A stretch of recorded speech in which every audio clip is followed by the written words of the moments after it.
امید ہے کہ آپ حضرات اس پر پابندی کے ساتھ گامزن ہوں گے۔ تو ایک مرتبہ پھر میں آپ تمام حضرات کا استقبال کرتے ہوئے، جیسا کہ میں گزشتہ عرض کیا تھا کہ ابتدا سے ہی بتاتے ہیں کہ مراقبہ اور فرائض و واجبات کی پابندی کے ساتھ مراقبہ بہت ضروری ہے۔ مراقبہ ہوتا کیا ہے؟ مراقبہ اللہ کا بندے سے تعلق جوڑنے والی چیز کا نام مراقبہ ہوتا ہے۔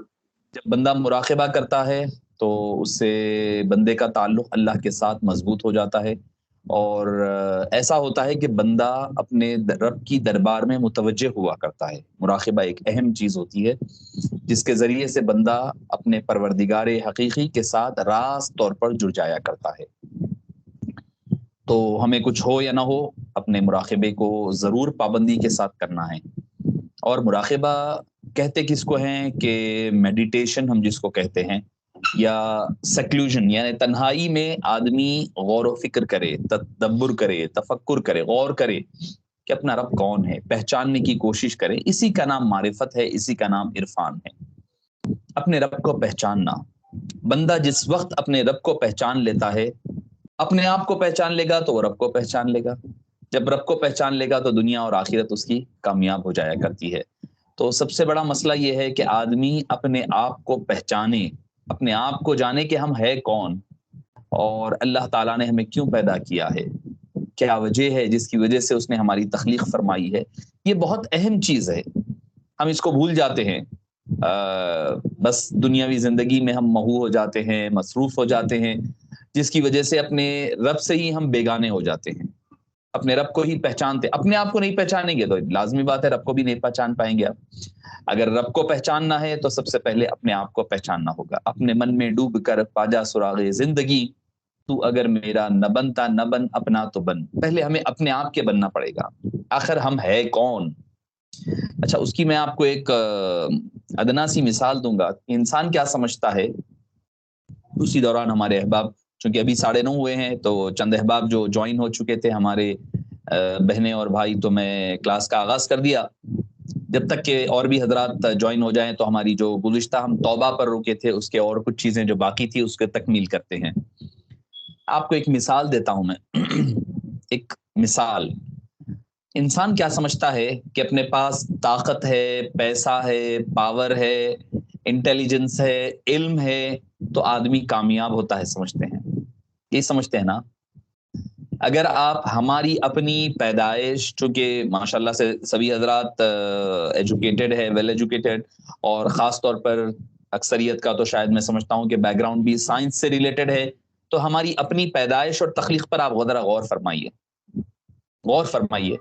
اس وقت جب ہم اپنے والد کی صلب سے ہو کر ماں کے رحموں میں داخل ہو رہے ہیں، اس وقت آپ اندازہ لگائیے کہ جو منظر احادیث قرآن کریم میں، احادیث طیبہ میں تو پایا جاتا ہے، جو آج کی سائنس جس کو اپروو کر رہی ہے کہ آدمی ایک نطفہ جس میں ہزاروں جرثومے ہیں، اسپرمز ہے، وہ ہوتے، حالانکہ اس وقت نہ ہم ایجوکیٹڈ ہے، نہ ہم پڑھے لکھے ہیں، نہ طاقتور ہے، نہ ہمارے پاس ڈگری ہے، نہ ہمارے پاس کوئی اور چیز ہے، ہمارا وجود ہی ظاہر میں نہیں ہے۔ اس وجود میں ہم جب یہاں تک پہنچے ہیں کامیاب ہو کر کے، اللہ تعالیٰ کے فضل و کرم سے کامیاب ہوئے ہیں۔ ہماری پیدائش ہوئی، پھر ماں کے رحم میں منتقل ہونا، پھر ہم 9 ماہ تک اپنی ماں کے پیٹ میں رہنا، پھر پیدا ہونا، پھر انسان بننا، سارا کچھ کر رہے ہیں۔ تو آپ جو ہماری ابتدا جو پیدائش کی ہوئی ہے اس پر غور کریں۔ ہم وہاں پر نہ ایجوکیٹڈ ہے، نہ مالدار ہے، نہ پیسے والے ہے، کچھ نہیں ہے، اس کے باوجود ہم وہاں کامیاب ہوئے۔ تو مطلب کیا ہوا؟ مطلب یہ ہوا کہ کامیابی کے لیے طاقت، پیسہ، علم، ہنر، عقل مندی، یہ سب چیزیں ضروری نہیں ہے۔ ضروری کیا چیز ہے؟ اللہ کا فضل ہو۔ اللہ کا فضل اگر ہمارے ساتھ شامل ہے تو ظاہری اسباب کچھ بھی نہ ہو، کامیابی ملے گی۔ اگر سب کچھ ہے مگر اللہ کا فضل شامل نہیں ہے تو وہ کامیابی نہیں ہوگی۔ ظاہری طور پر ہم اس کو سکسس کا، کامیابی کا نام دے لیتے ہیں، دے لیں، مگر ان ریالٹی اور حقیقت میں وہ کامیابی نہیں ہے، وہ رب کے دربار سے دور ہونے والی چیز ہے۔ اللہ سے کرے دور تو تعلیم بھی فتنہ، جاگیر بھی املاک بھی اولاد بھی فتنہ، ناحق کے لیے اٹھے تو شمشیر بھی فتنہ، شمشیر ہی کیا نعرہ تکبیر بھی فتنہ۔ اگر اللہ سے ہمیں دور کر رہی ہے تو تعلیم بھی فتنہ ہے، مال و دولت بھی فتنہ ہے، اولاد بھی فتنہ ہے، یہاں تک کہ ناحق کے لیے اٹھے تو شمشیر بھی فتنہ، شمشیر ہی کیا نعرہ تکبیر بھی فتنہ۔ اگر آپ اللہ اکبر نعرہ تکبیر کے نعرے لگا رہے ہیں، اللہ کے راہ میں جہاد کرنے کے لیے تلوار بھی اٹھا رہے ہیں، مگر اگر وہ چیز آپ کو اللہ سے دور کر رہی ہے تو سب نامکمل ہے، سب بیکار ہے، سب چھوٹے جانے والی چیزیں ہیں۔ تو عزیز بھائیوں اور بہنوں اور عزیز ساتھیوں، اصل چیز کیا ہے؟ اللہ کی معرفت اور اللہ کا عرفان ہے۔ اللہ کی معرفت ہو اور اللہ کا عرفان اگر کسی کو مل جائے، اس کو اگر جو پہچان لیا نا، زندگی کامیاب ہو گئی اس کی۔ اور اس زندگی کا مقصد ہی یہی ہے، وَمَا خَلَقْتُ الْجِنَّ وَالْإِنسَ إِلَّا لِيَعْبُدُونَ، ہم نے انسان کو اور جن کو کیوں پیدا کیا؟ إِلَّا لِيَعْبُدُونَ، تاکہ بندگی کرے۔ تو صالحین عرفا فرماتے ہیں لیعبدون نہیں لیعرفون ہے، تاکہ اس کو پہچان سکیں، پہچانیں کہ بھئی اطراف میں جو ماحول دکھ رہا ہے یہ اس کی تخلیقات ہے، یہ چرند پرند آسمان چاند سورج، یہ سارا کچھ جو بنا ہوا ہے یہ اس کے جلوے ہے۔ ہم کیا ہے؟ ان جلووں میں کھو گئے ہیں۔ اس کی مثال غالباً میں نے پہلے دی ہے کہ ایک آپ کو بادشاہ نے دعوت دی بلانے کے لیے، آپ دعوت میں بادشاہ کے گئے ہیں اور بس دیوار دیکھ کر دنگ ہے، اتنی خوبصورت دیوار، اتنا بہترین جھومر ہے، فلاں ہے فلاں ہے، اسی میں آپ جو ہے غوطہ-زن ہو گئے، اسی میں اپنی زندگی میں غرق ہو گئے۔ اصل مقصد جو بادشاہ بلایا تھا وہ بھول گئے۔ بلا تشبیہ و بلا تمثیل، یہ ساری کائنات ہی نہیں بلکہ میں تو اگر آگے یونیورس کے علاوہ آگے بڑھ کر اگر میں کہوں، آپ کے مراقبات میں، لطائف میں اور مراقبات اور ذکر و اذکار کے دوران میں آپ کو جو اچھی اچھی چیزیں نظر آتی ہے، جو آپ کو اچھے خواب نظر آتے ہیں، جو آپ کی دل کو تسلی بخش چیزیں نظر آتے ہیں، وہ بھی یہی جو در و دیوار کی چیزیں آپ دیکھنا ہے نہیں، وہی ہے۔ میں اگر مراقبہ کر رہا ہوں، آپ مراقبہ کر رہے ہیں، آپ کو جو ہے کبھی اچھے خواب نظر آ رہے ہیں، روشنی نظر آ رہی، کبھی سرخ، کبھی لال، کبھی پیلی، کبھی نیلی، کبھی وائٹ، کبھی بلیک روشنیاں نظر آتی ہے مراقبے کے دوران۔ اچھا، یہ بھی ضروری نہیں ہے آپ یہ بولیں گے کہ بھئی مجھے نظر نہیں آ رہا تو میرا مراقبہ صحیح نہیں ہو رہا، نہیں۔ ایک اللہ والے ہیں جن کے بارے میں کہا گیا کہ بھئی حضرت میں نماز تو پڑھتا ہوں، نماز میں لذت اور مزہ نہیں آتا، مجھے نماز میں مزہ نہیں آتا۔ تو فرمایا بابا نماز پڑھتے رہو۔ بولے کیوں مزہ نہیں آ رہا حضرت؟ تو بولے تم پہلے ہو سکتا ہے کہ نماز مزے کے لیے پڑھتے تھے ہوں گے، اب نماز میں مزہ بھی نہیں آ رہا ہے تو مطلب یہ کہ تم صرف خدا کے لیے نماز پڑھ رہے ہو۔ تو عزیز ساتھیوں، عبادت بندگی اللہ کی کریں، کوئی لذت آئے یا نہ آئے، مزہ آئے یا نہ آئے، اچھے خواب آئے یا نہ آئے، ترقی محسوس ہو یا نہ ہو، آپ اس راستے پر لگے ہوئے ہیں۔ بابا حضرت علیہ رحمہ اکثر فرمایا کرتے تھے، میاں سلسلے نقشبندیہ اور مجددیہ کے جو مراقبات ہے وہ کیسے ہے پتہ ہے؟ آدمی سمندر میں کشتی میں بیٹھ کر سفر کر رہا ہے، چلا ہی جا رہا ہے، چلا ہی جا رہا ہے، چلا ہی جا رہا ہے، پتہ نہیں کس وقت ساحل آ جائے سامنے اور اس کے سلوک کی انتہا وہی ہوگی، سلوک اس کے مکمل ہو جائیں گے۔ اسے لگ رہا ہوگا کہ بھئی اب ساحل آئے گا، اب ساحل آئے گا، وہ بندہ ساحل پر پہنچ جائے گا۔ تو معزز عزیز پیارے ساتھیوں، پیارے بہنوں اور بھائیوں، کوشش یہ ہو کہ جو کام کریں اللہ کے لیے کریں، اللہ کی رضا کے لیے کریں، اللہ کو راضی کرنے کے لیے۔ الہی مقصود من تو ہی وہ رضائے تو، محبت وہ معرفت خود بھی دے۔ اللہ میرا مقصود تو ہے، میرا ٹارگٹ تو ہے۔ راستوں میں آتے رہیں گے، اسپیڈ بریکرز آئیں گے، کبھی آپ رک تو نہیں جاتے نا، تو زندگی وہاں ختم نہیں ہوگی، ہمیں اس زندگی کو آگے لے کر چلنا پڑے گا۔ مشکلات آئے گی، پریشانیاں آئے گی، مصیبتیں آئے گی، معاملات ہوں گے آپ کو اس راستے پر۔ یہ راستہ آسان راستہ نہیں ہے۔ حضرت مالک بن دینار فرماتے ہیں رضی اللہ رحمہ اللہ کہ میں حجابات کے 70,000 حجابات کو مکمل کیا، کر یہ سوچا کہ شاید ہو سکتا ہے کہ میں اللہ کے قرب کی جو منازل ہے وہ مکمل ہو چکی ہوگی یا مقام محمدی پر پہنچ رہا ہوگا۔ تو آپ فرماتے ہیں کہ پھر جہاں پہنچا تھا وہاں جا کر کے سر اٹھا کر کے دیکھا تو مجھے لگا ابھی میں نے ایک منزل بھی پوری نہیں کی ہے۔ 70,000 مقامات حجابات طے کر لیے، اس کے باوجود بھی لگا کہ پہلی منزل ہے۔ اچھا، میں چونکہ جو بات آج گفتگو کا میری آغاز ہوا ہے اس پر میں آپ کو ایک مثال بھی دے دوں گا تاکہ آپ کو بھی پتہ چلے کہ یہ انہی پتھروں پہ چل کر اگر آ سکو تو آؤ، میرے گھر کے راستے میں کوئی کہکشاں نہیں ہے، یہ پتھروں پر چلنے والی مشکلات والی راہ ہے، زمین ہے۔ دیکھیے کہ میں نے گزشتہ آپ کو ہماری نشست میں اور کلاس میں کہی تھی بات کہ بندہ جو ہے اے بے خبر جزا کی تمنا بھی چھوڑ دے، سوداگری نہیں یہ عبادت خدا کی ہے۔ بہت ہی آپ اپنے دامن سے باندھ لے یہ شعر کو، آپ کی زندگی کا محور پورا، زندگی کا مقصد پورا ہو جائے گا۔ سوداگری نہیں عبادت خدا کی ہے، اے بے خبر جزا کی تمنا بھی چھوڑ دے۔ یہ کاروبار نہیں ہے، یہ اے بے خبر جزا کی تمنا بھی چھوڑ، سوداگری نہیں یہ عبادت خدا کی ہے، یہ کاروبار نہیں ہے، یہ بندگی ہے خدائے وحدہ لا شریک کی بندگی ہے۔ یہ سوداگری نہیں ہے، یہ کاروبار نہیں ہے، یہ بزنس نہیں ہے کہ آپ کو جو ہے پروفٹ اور لاس نظر آئے۔ اے بے خبر جزا کی تمنا بھی چھوڑ دے، اے بندے مومن تو جزا کی تمنا بھی چھوڑ دے، بس چھوڑ دے اس کے حال پہ، جو دیتا دے، نہ دیتا نہ دے، اس کی مرضی ہے، حکم تھا کر لیے، بس آگے اس کی مرضی ہے۔ یہ ہے اصل ہمارا مقصود ہونی چاہیے ہمارے ہر کام کا۔ آپ نماز پڑھ رہے ہیں نا، مقصود یہ ہونی چاہیے، روزہ رکھ رہے ہیں مقصود یہ ہونی چاہیے، ذکر کر رہے ہیں مقصود یہ ہونا چاہیے، سوداگری نہیں یہ خود عبادت خدا کی ہے، اے بے خبر جزا کی تمنا بھی چھوڑ دے۔ انبیاء کرام یہی مقصد، یہی کام پر کامزن رہا کرتے تھے، یہی کام کرتے تھے انبیاء کرام۔ حضرت سیدنا موسیٰ علیہ السلام، میں بس اشارہ دیکھ کر اپنی گزشتہ درس سے منسلک گفتگو کی طرف بڑھوں گا کہ حضرت سیدنا موسیٰ علیہ نبینا علیہ الصلوۃ والسلام کی حیات مبارکہ میں آپ نے، اللہ نے حکم دیا کہ موسیٰ علیہ السلام کوہ طور پر آؤ۔ موسیٰ علیہ نبینا علیہ السلام کوہ طور پر تشریف لائے۔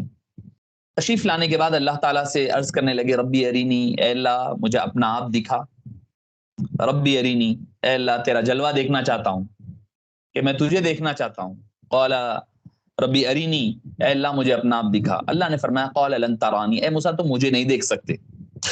ہوا یہ تھا کہ حضرت سیدنا موسیٰ علیہ الصلوۃ والسلام جب وہ کرنے لگے کہ جب اللہ سے کلام کرنے لگے تو ایک انسانی فطرت ہوتی ہے کہ جب بندہ کسی کی بات سنتا ہے تو ایک انسانی نیچر ہے، یہ انسانی فطرت ہے، وہ چاہتا ہے کہ جس کی بات سن رہے ہیں وہ نظر بھی آئے۔ ایک انسانی فطرت ہوتی ہے، آپ کہیں کوئی راستے سے جا رہے ہیں، کوئی آواز آپ کو تقریر کی یا نعت کی کوئی سنائی دیتی ہے تو آپ کیا سوچتے ہیں؟ بھئی جھانک کر دیکھتے ہیں کون ہے، کون پڑھ رہا ہے، کون تقریر کر رہا ہے، آپ کی کوشش ہوتی ہے۔ تو انسانی ایک فطرت ہوتی ہے کہ جو آواز کان میں آ رہی ہے وہ اسے دیکھے بھی تو وہ ہے کون۔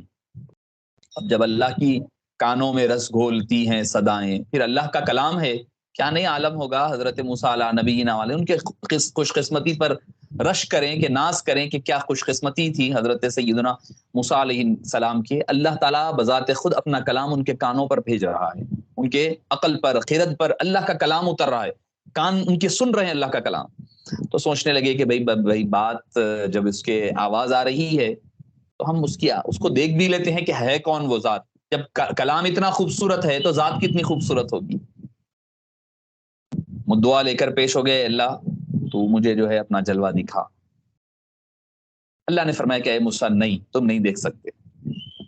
جب اصرار ہوا تو اللہ نے فرمایا ٹھیک ہے، میں اس پہاڑ پر اپنی تجلی ڈالوں گا، تجلی دیکھ سکو تو پھر جو ہے تم مجھے دیکھ سکو گے۔ انہوں نے کہا ٹھیک ہے۔ فلما تجلی ربہ للجبل، اللہ نے اپنی تجلی اتاری پہاڑ پر، جعلہ دکن، ریزہ ریزہ بنا دیا اس کو اس تجلی نے۔ وخر موسیٰ صعقا، اور حضرت موسیٰ علیہ السلام بے ہوش ہو کر گر پڑے۔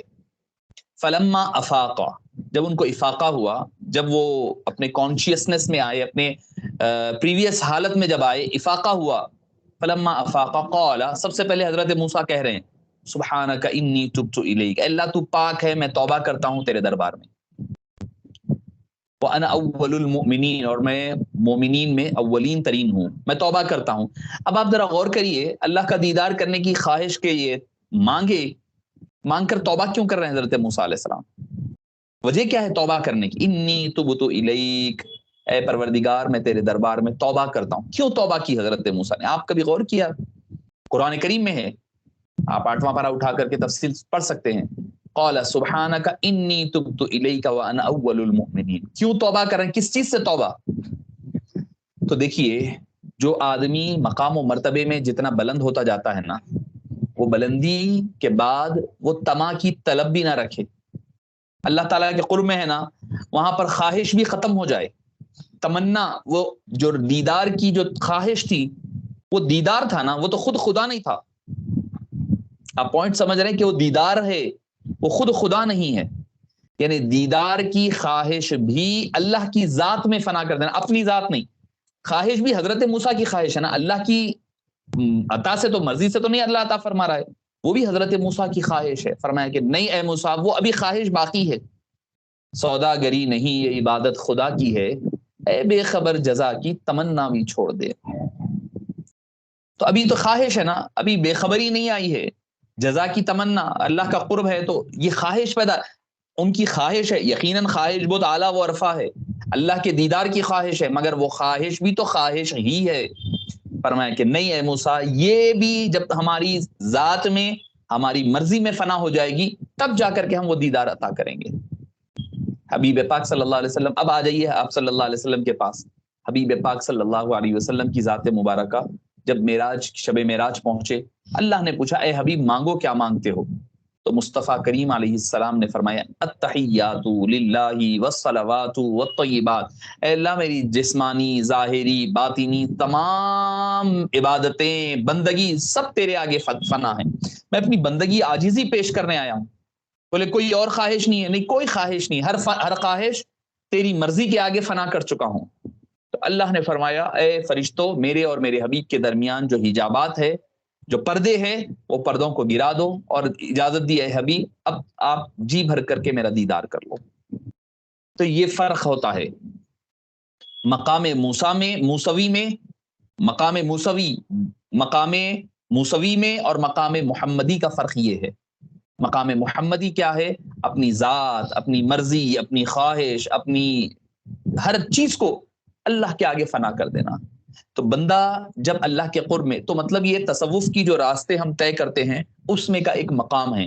ہم آگے چل کر کے پڑھیں گے. مقام ابراہیمی ہے، بیت مقام ابراہیمی، مراقبہ ابراہیمی ہوتا ہے، مراقبہ موسوی ہوتا ہے، آدمی المشرب ہوتا ہے، مقام عیسیٰ ہوتا ہے، مقام محمدی. ہر ایک کی الگ الگ یہ جو منازل ہوتی ہے، منازل آگے بڑھیں گے ہم جب آپ کو بتاتے ہیں. تو معزز سامعین کرام، میں عرض کر رہا تھا کہ حبیب پاک صلی اللہ علیہ وسلم نے آپ کی تمام خواہشات کو حبیب داور صلی اللہ علیہ وسلم کے ذات میں فنا فرما دیا، اللہ کی ذات میں فنا فرمایا. اللہ نے پھر حبیب پاک کو بے حجاب اپنا دیدار عطا فرمایا. تو میں عرض کر رہا تھا کہ آج کی جو میری گفتگو، میں اچانک جب گفتگو شروع کیا تو مجھے وہ شعر یاد آیا، اور یہ شعر پر آج کی گفتگو کی اس پر گفتگو بیس ہو گئی. معزز سامعین کرام، اے بے خبر جزا کی تمنا بھی، سوداگری نہیں یہ عبادت خدا کی ہے. اے بے خبر جزا کی تمنا بھی چھوڑ دے. یعنی ہم اپنی خواہشات کو اللہ کی مرضیات کے آگے فنا کرنا ہوتا ہے. تو آئیے سب سے پہلے 3 مرتبہ ہم استغفار پڑھ لیتے ہیں تاکہ ہماری مجلس کا آغاز استغفار سے ہو. استغفر اللہ ربی من کلی ذنب واتوب الیہ. استغفر اللہ ربی من کلی ذنب واتوب الیہ. استغفر اللہ ربی من کلی ذنب واتوب الیہ.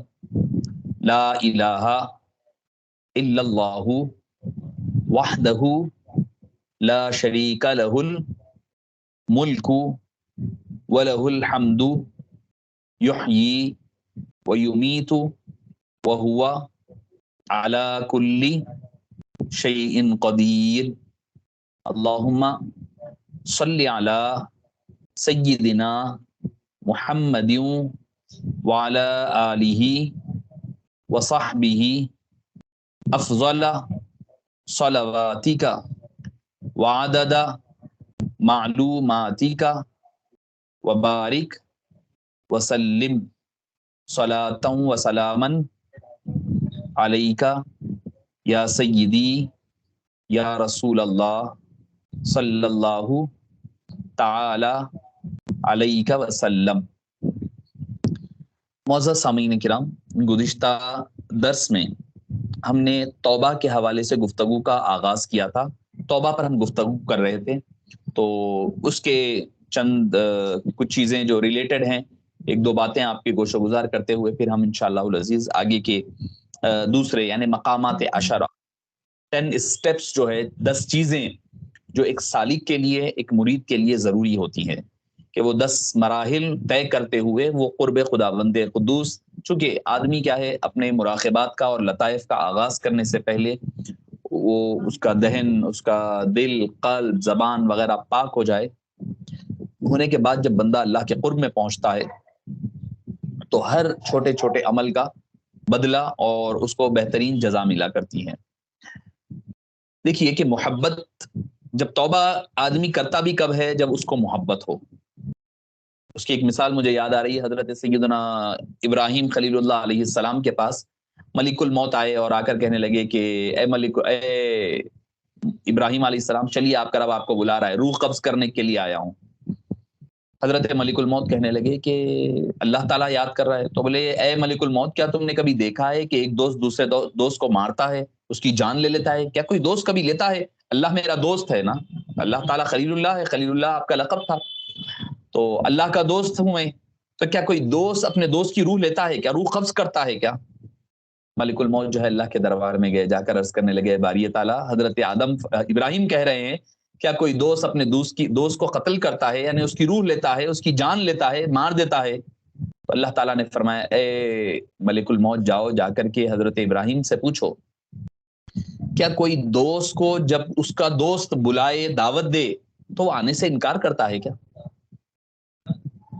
ایک دوست دوسرے دوست کو بلا رہا ہے اس کی ملاقات کے لیے، اپنے قرب کے لیے، تو کیا پہلا دوست انکار کرتا ہے اپنے دوسرے دوست کے پاس جانے سے؟ حضرت سیدنا ابراہیم علیہ السلام نے جیسے ہی کہا تو فرمایا فوری طور پر میری روح قبض کرو، ایک لمحہ بھی انتظار مت کرو، فوری میری روح کو قبض کرو، اور دوست کی ملاقات کا انکار کر ہی نہیں سکتا۔ معزز سامعین کرام، یہ وہ منزل ہے جو مقام محبت سے ہو کر گزرتی ہے، لیکن اس مقام پر فائز ہونے کی ابتدا جو ہے وہ توبہ سے ہوتی ہے۔ مقام پر اگر آپ چاہتے ہیں بیٹھیں تو اس کے لیے توبہ پہلی منزل ہوتی ہے۔ توبہ کے بغیر سفر طے نہیں ہوتا۔ عام لوگ یعنی ہم اور آپ جو ہے اخلاقی پستیوں میں گھرے ہوئے ہیں، گناہوں میں، ظلمتوں میں، اندھیروں میں، نہ جانے کیا کیا ہے، وہ کچھ ایسے بھی گناہ ہے ہمارے جو ہمیں خود نہیں پتا کہ یہ گناہ ہے، ہمارے اکاؤنٹ میں وہ بھی گناہ ہے، اس قدر ہم گناہوں میں ڈوبے ہوئے ہیں۔ تو معزز سامعین کرام، حضرت سیدنا عبداللہ بن عباس رضی اللہ عنہما سے پوچھا گیا یا ایھا الذین آمنوا توبوا الی اللہ توبۃ نصوحا، اے ایمان والو تم سچی توبہ کرو۔ تو پوچھا تو آپ نے فرمایا جب دل میں سچی ندامت اور احساس پیدا ہو، دل نادم اور شرمندہ ہو، جب تک دل میں گناہ کا احساس پیدا نہ ہو اس وقت تک آدمی توبہ کے درجے پر نہیں پہنچ سکتا۔ کیا ہونا؟ دل میں سچی ندامت ہونا اور احساس پیدا ہونا اور دل نادم اور شرمندہ ہونا، یہ پہلا اسٹیپ ہے توبہ کا۔ ہم توبہ تو کر رہے ہیں زبانی طور پر، نہ تو بعض تو گال پر کلے پر مار لیتے ہیں، توبہ کر لیتے ہیں، مگر پھر ہمارا وہی انداز بے ڈنگی ہوتی ہے، وہی انداز پھر ہم پلٹ کر چلے جاتے ہیں، تو یہ توبہ نہیں ہوتی۔ حضرت سیدتنا رابعہ بصری رحمہ اللہ سے پوچھا گیا کہ توبہ کیا ہے، توبہ کے بارے میں ہم لوگ کیسی توبہ کرتے ہیں، ہم جیسی توبہ کرتے ہیں؟ تو آپ نے فرمایا کہ ہمارے توبہ کو بھی توبہ کی ضرورت ہے۔ ہم جو توبہ کرتے ہیں نا، اس توبہ کو بھی توبہ یعنی استغفار کو استغفار کی ضرورت ہے، توبہ کو استغفار کروانے کی ضرورت ہے۔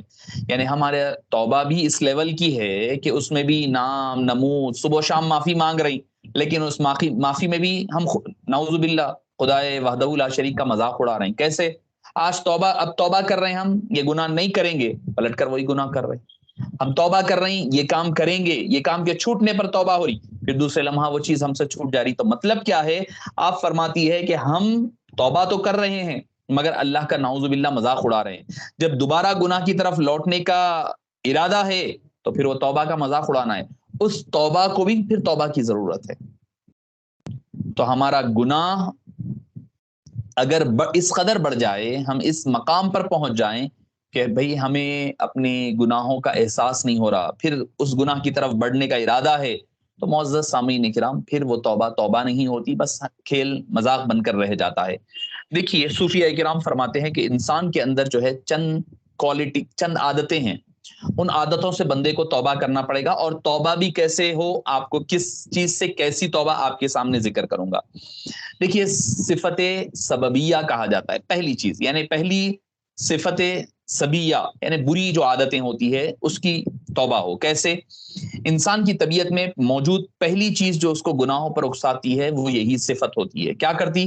اس صفت کے پائے جانے کے نتیجے میں اس شخص کے اندر غصہ، بغض، کینہ، گالی گلوچ اور دوسروں کو نقصان پہنچانے کا ارادہ ہوتا ہے۔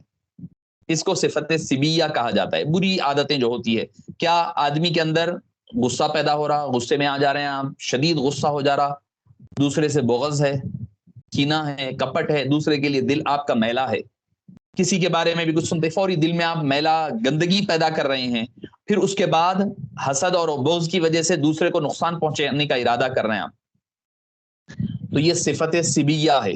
اور جب یہ اپنے عروج کو پہنچتی ہے نا، تو انسان پھر جو ہے یہاں تک چلا جاتا ہے کہ سامنے والے کا قتل بھی کر دیتا ہے۔ پہلی صفت، اس صفت کے گناہوں کے اور یہ کیا ہے، گناہوں کی طرف لے جانے والی پہلی سیڑھی ہوتی ہے، پہلی سیڑھی ہے آپ کا غضب، غصہ، کسی سے کینہ، بغض، کسی کو دیکھ کر کے حسد کرنا، جلنا، کسی بھی اعتبار سے، کسی بھی اعتبار سے۔ حدیث پاک میں یہ آیا ایاکم والحسد فإن الحسد تأکل الحسنات یأکل الحسنات کما تأکل النار الحطب او کما قال علیہ السلام، تم حسد سے بچتے رہو۔ کیوں؟ کیونکہ یہ نیکیوں کو ایسے کھا جاتی ہے جیسے لکڑی کو آگ کھا جایا کرتی ہے، ویسے ہی حسد نیکیوں کو ختم کر دیا کرتا ہے، جس کے نتیجے میں انسان جو ہے گناہوں کا سفر کا آغاز کرتا ہے۔ کئی بار انسان کہتا ہے میرے اندر غصہ زیادہ ہے، تو اس سے کیا فرق پڑتا ہے؟ وہ یہ نہیں جانتا کہ اس کے نتیجے میں دیگر برائیاں بھی اس کے ختم ہو رہی ہیں۔ غصہ ہے، غصے میں آ جاتے ہیں آپ، ہائپر ہو گئے، نہ جانے اس وقت آپ کس کو کیا بول دے رہے ہیں، کس کو کیا گالی دے رہے ہیں، کس کو کیا نقصان پہنچا رہے ہیں، آپ کو احساس نہیں ہے۔ حلال حرام کی تمیز بھی ختم۔ کوئی لوگ غصے میں آ کر کے کسی کو، اپنی وائف کو طلاق بھی دے دیتے، کیا؟ غصے میں آ گیا میں۔ کیوں؟ کس نے کہا تھا آپ کو غصے میں آنے کے لیے؟ اسلام نے تو نہیں کہا تھا، اسلام نے تو نہیں کہا تھا نا غصے میں آؤ، آپ تو اپنے طور پر غصے میں آ رہے ہیں۔ تو یہ چیزیں کیا ہے، انسان کی نیکیوں کو ختم کر دیتی ہے، غارت کر دیتی ہے۔ انسان سمجھتا ہے نیکیاں ہے، مگر یہ چیزیں اس کے چیزوں کو ختم کر دیا کرتی ہے۔ تو اب یہ کیسے دور ہونی چاہیے کہ ہر شخص کے اندر غصے کی وجہ سے یہاں تک کہ انسان جو ہے گالی گلوچ تک پہنچ جاتا ہے، وغیرہ تک پہنچ جاتا ہے۔ تو اب انسان کو ان چیزوں کو کنٹرول کرنے کی ضرورت ہوتی ہے۔ اب آدمی، میں آپ کو کنٹرول کیسے، کس چیز سے، کون سی صفات سے کیسے کرنا آگے بتاؤں گا۔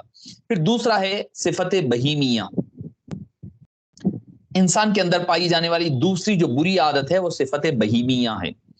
بہیمیہ اس صفت کے نتیجے میں انسان لالچ، حرص، شہوت، برے اعمال، زنا، شراب، نشہ، کسی بھی قسم کا نشہ، چوری کرنے کی عادت بن جاتی ہے۔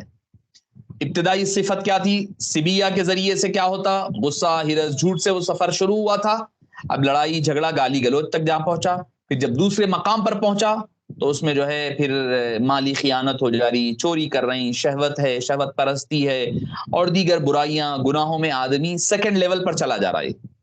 صفت بہیمیہ کہا جاتا ہے اس کو۔ توبہ کرنے کے درجات بتا رہا ہوں آپ کو، پہلے صفت سبیہ، پھر دوسری صفت بہیمیہ، سیکنڈ اسٹیج پر پہنچ گیا برائیوں سے، پھر تیسرا اسٹیج بنتا ہے صفت شیطانیہ۔ شیطان نچلے دو درجوں میں آپ کو مداخلت، آپ کا اپنا کنٹرول ہے، آپ شیطان بھٹکاتا ضرور ہے، مگر آپ اپنے نفس کی وجہ سے، اس پر کنٹرول نہیں کرنے کی وجہ سے وہ کام کرنے لگتے ہیں۔ مگر اب تیسرا جو ہوتا ہے، یہاں پر شیطان اپنا پھیلاؤ بڑھاتا ہے۔ اب اس میں کیا ہوتا ہے، بغاوت کی طرف جا رہا آدمی، دھوکہ، فریب اور سرکشی، بغاوت، اللہ کی نافرمانی علل اعلان کرنا، یہ تیسری صفت کے ذریعے سے انسان اللہ سے دوری کے راستے پر چلا جاتا ہے۔ اب معزز سامعین کرام، اب آئیے کہ ان چیزوں کو آپ کنٹرول کیسے کریں گے۔ ربوبیہ بھی آگے ایک تیسرا آتا ہے، میں انشاءاللہ آگے جانے کے بعد میں انشاءاللہ بتاتا ہوں۔ اب لوگ جو ہے، کئی لوگ بولتے ہیں کہ بھئی ٹھیک ہے، ہمارے اندر یہ پائی جاتی ہے، ہم اس کو کیسے دور کرنا، کیسے اس کا وہ کر لیا جائے، کیسے ان چیزوں پر کنٹرول کیا جائے۔ معزز سامعین کرام، شفیق بزرگوں اور عزیز ساتھیوں، کہ آدمی اگر چاہتا ہے کہ ان چیزوں سے اپنے آپ کو بچائے تو آپ کو please maintain the notes. Okay ٹھیک ہے. اچھا آپ نے سوری میں بھول گیا ہوں, میں میسج آیا تو میں دیکھ لیا ہوں. معزز سامعین کرام, داتا علی حجویری گنج بخش علیہ الرحمت والرضوان فرماتے ہیں کہ جو شخص جب اس سمجھ جائے کہ اس میں کون سے امراض ہے, جب یہ پتہ چل جائے تو اس کا طریقہ بھی جدا جدا ہونا چاہیے. اگر کسی کے اندر ایسے گناہ پائے جاتے ہیں جو نظر آتے ہیں, مثال کے طور پر شراب نوشی ہے یا پھر چوری ہے, اور ایسے تمام گناہ جو ظاہری حیت اور حالت میں رکھے ہیں, تو ان کی توبہ اور گناہوں سے نجات اللہ کی بارگاہ میں رات میں گریہ وزاری کر کر کرنی چاہیے اور توبہ کرنا. اگر کسی کے اندر ظاہری طور پر نظر آنے والے, جیسے میں نے اوپر گنائے ہیں آپ کو گناہ, وہ گناہ جیسے شراب نوشی ہے, چوری ہے, جو گناہ اپنی ظاہری حیت اور حالت رکھتے ہیں, ان کی توبہ, ان گناہوں سے نجات اللہ رب العزت کی بارگاہ میں رات میں گریہ وزاری کرنا پڑے گا. ہر ایک کا الگ علاج ہے نا. جیسے مثال کے طور پر انسانی جسم پر اگر کوئی بیماری آتی ہے تو آنکھ کا ڈاکٹر الگ ہے, ہارٹ کا ڈاکٹر اسپیشلسٹ ہے, کارڈیولوجسٹ الگ ہے, آپ کا اسکن اسپیشلسٹ الگ ہے, نیورولوجسٹ الگ, ہر ایک کا الگ الگ ہے, ٹرومانولوجسٹ الگ ہے. ہر ایک ڈپارٹمنٹ الگ الگ ہوتا ہے, اس کا علاج بھی الگ الگ ہوتا ہے. تو اسی طرح جب قلب ہے تو اس کی جو بیماریاں ہیں, ان بیماریوں کا, گناہوں کا علاج بھی علیحدہ علیحدہ ہوگا. جو آپ کو ظاہری طور پر گناہ جو نظر آنے والے گناہ ہیں, ان کے لیے آپ کو رات میں اللہ کے دربار میں طویل سجدوں کے ذریعے سے, قیام اللیل اور گریہ وزاری کے ذریعے سے توبہ کرنا پڑے گا. یہ اس کا علاج ہے. اگر باطن میں نظر نہ آنے والے گناہوں کو پائیں, مثلا ہرس ہے, لالچ ہے, جھوٹ ہے, تکبر ہے, رعونیت ہے اور بغض وغیرہ ہے, جو تمام دل کے امراض ہے, ظاہر میں نہیں نظر آتی ہے.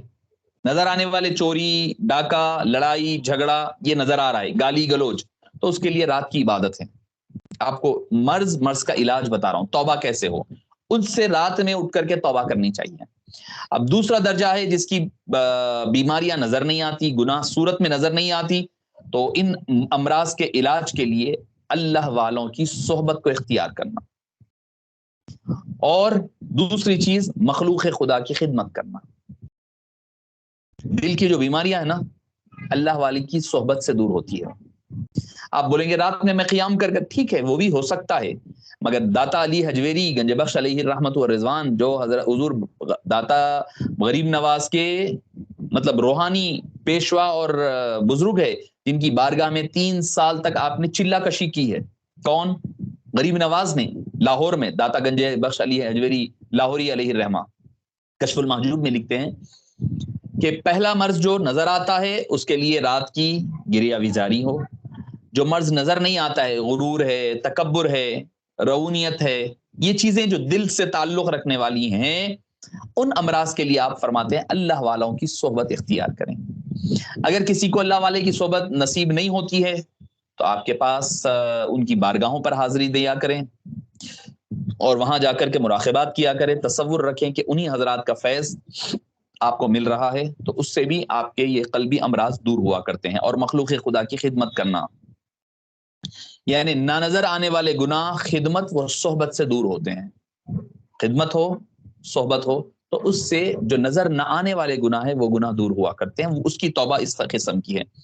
اور رہی بات آپ کا غصہ اور حسد, جو دیگر امراض موجود ہیں, تو آپ لاکھ سجدے بھی کر لیے جائیں گے مگر ان امراض کا علاج نہیں ملے گا جب تک کہ آپ کو ان پر کام کرنا نہ پڑے گا. اس کے لیے کیا کرنا ہوگا؟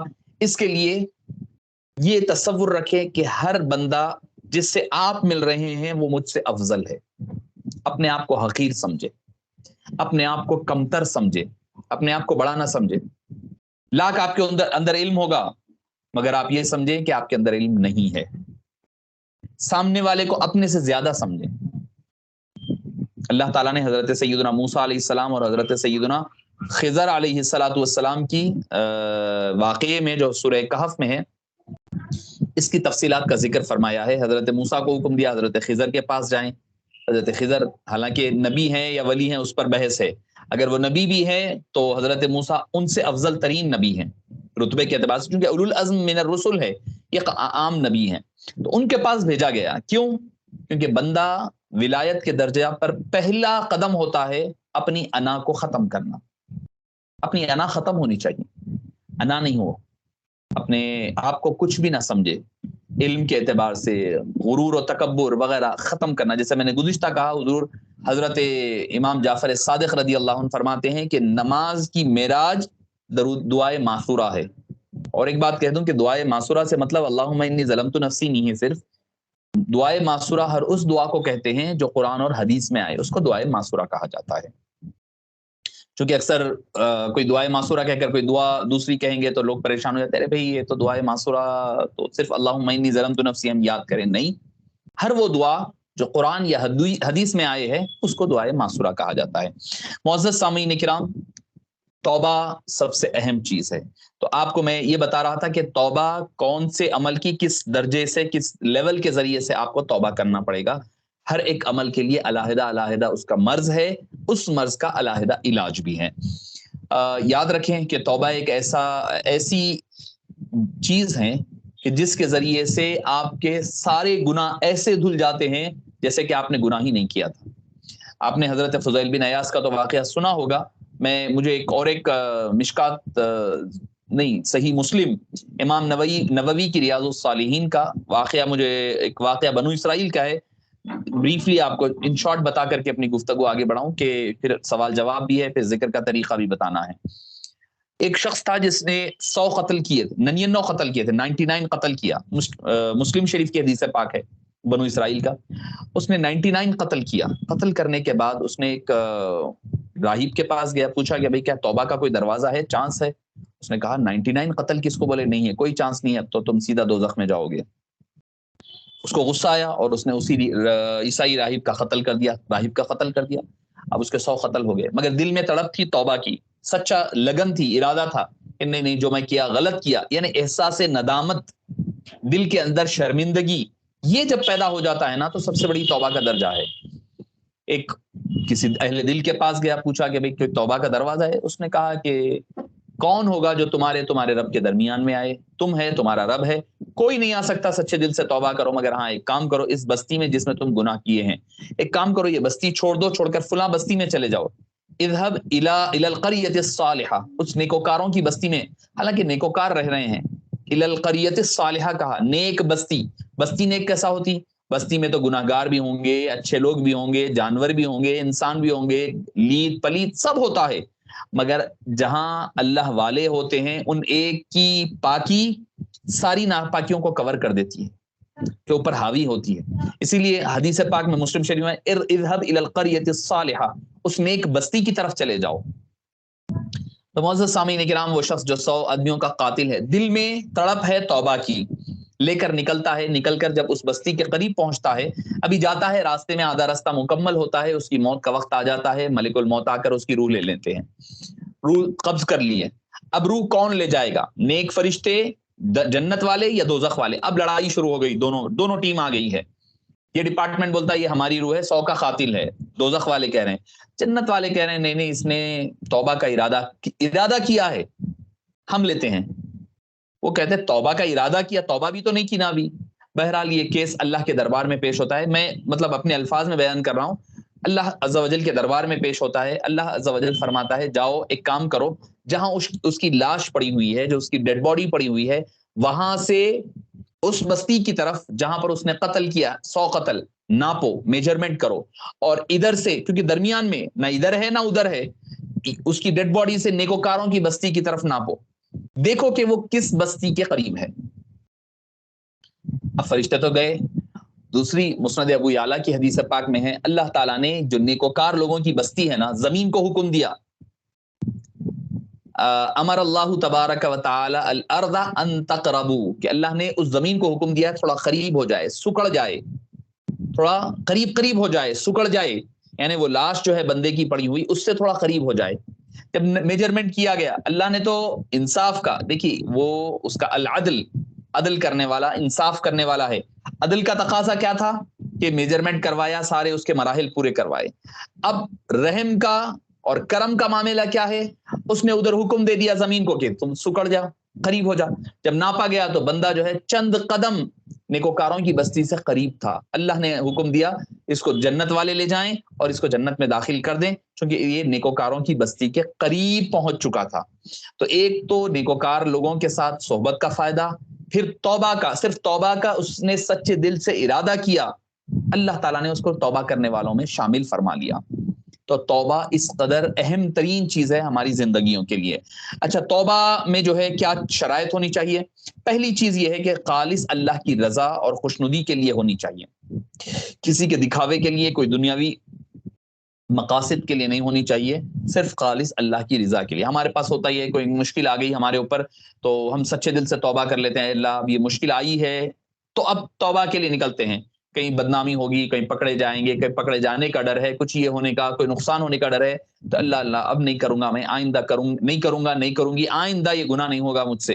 تو مطلب ہماری توبہ اللہ کی رضا کے لیے نہیں ہو رہی ہے، وہ مقصد کے لیے ہو رہا ہے، دنیاوی مقصد کے لیے، تو وہ نہ ہونی چاہیے. اللہ کی رضا کے لیے اور خوشنودی کے لیے ہونی چاہیے. نمبر 2، پچھلے دنوں میں جو گناہ ہوئے ہیں اس پر نادم اور شرمندہ ہو. Second point.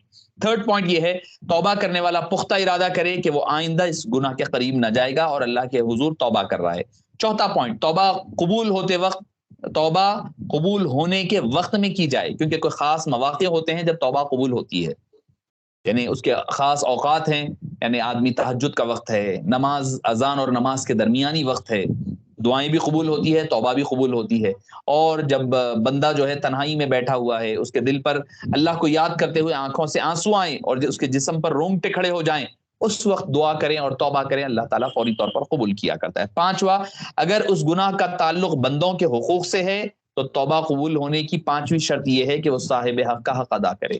یعنی میں نے کسی کا حق دبایا تھا تو حق ادا کرے، کسی کا دل دکھایا تھا تو ان سے ڈائریکٹ معافی چاہیں، کوئی آر محسوس نہ کریں، کوئی دل میں ارے نہیں کیوں کیسے معافی چاہوں، ایسا نہیں. اگر کسی کا مال چرائے مال ادا کرے، کسی کا دل دکھائے ان سے ڈائریکٹ معافی چاہنے کے بعد اللہ کے دربار میں توبہ کریں. اس کے بعد اللہ تعالی ہماری اور آپ کی توبہ کو قبول فرمائے گا، قبول فرمانے والا ہے. عمل کی قبولیت کی علامت یہ ہے کہ آپ کے دل میں نیکی معمولی. اچھا، توبہ قبول کرنے کے بعد آپ کا اسٹیٹس کیا ہوگا؟ آپ کو کیسے پتا چلے گا کہ توبہ قبول ہوئی یا نہیں ہوئی؟ اب اس کی آپ کو پہچان، ایک تو توبہ کرنا ہے، کن کن چیزوں سے کرنا ہے، کیسے کرنا ہے. اب آپ توبہ کیے ہیں، آپ کو پتا کیسے چلے کہ توبہ قبول ہوئی یا نہیں ہوئی؟ اس کی ایک علامت آپ کو بتا رہا ہوں میں، کہ علامت یہ ہے کہ آپ کے دل میں آپ کی نیکی معمولی نظر آئے، آپ کی نیکی چھوٹی لگے، آپ کی نیکی چھوٹی لگے. اس لیے کہ اللہ کی معرفت رکھنے والا شخص نیکی کے بعد بھی اللہ سے استغفار کرتا ہے. بلکہ آپ صلی اللہ علیہ وسلم بھی نماز سے سلام جیسے ہی پھیرتے، احادیث میں ہے، آپ 3 مرتبہ استغفار زور سے پڑھتے تھے، استغفر اللہ استغفر اللہ استغفر اللہ، اس کے بعد اللہم انت السلام و منک السلام. تو مطلب کیا ہوا؟ جو بندہ جتنا نیکوکار ہوتا جاتا ہے نا، اتنا زیادہ توبہ و استغفار کرتا ہے. یعنی نماز پڑھنے کے بعد نماز جو ہے چھوٹی نظر آئے. اللہ تعالیٰ نے حج کے بعد بھی استغفار کا حکم دیا. اسی طرح قیام اللیل کے بعد استغفار کرنے والوں کی تعریف فرمائی، وبالاسحار هم یستغفرون، سحری میں اٹھ کر کے جو بندے اللہ کی بندگی تہجد پڑھ رہے ہیں اس وقت بھی وہ استغفار کر رہے. یعنی کیا؟ آپ استغفار تہجد پڑھے، آپ کو بڑی نظر نہ آئے، معمولی چیز تھی، اے اللہ معاف فرما دے، قبول کر لے، استغفار کر رہے ہیں. تو اس کی سب سے بڑی علامت یہ ہے آپ کے توبہ کے قبولیت کی کہ آپ کو اپنی نیکیاں حقیر نظر آئے، چھوٹی نظر آئے. نیک کام کرنے کے باوجود آپ غرور اور تکبر میں نہ جائے، بڑپنا نہ، اپنے آپ کو بڑا محسوس نہ کرے، ارے مجھے اتنا علم آتا ہے، مجھے اتنی عبادتیں کر رہی ہوں میں، فلاں ہے فلاں ہے. نہیں، آپ کر رہے ہیں کریں. اگر کوئی نہیں کر رہا ہے اس کو ترغیب دلائیں، اس کو آر نہ دلائیں، تم نہیں کر رہے ہیں ایسا. امام حضرت جلال الدین رومی علیہ رحمہ فرماتے ہیں آپ ہر رات اٹھ کر اللہ کی بندگی میں یاد میں گزارا کرتے.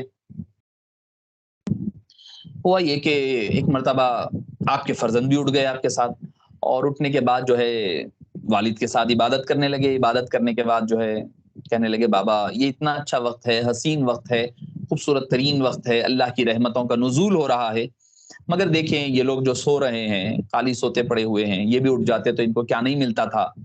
تو آپ نے حضرت مولانا روم نے فرمایا بیٹے میری نظر میں تم سے بہتر وہ لوگ ہیں جو سو رہے ہیں. کیوں؟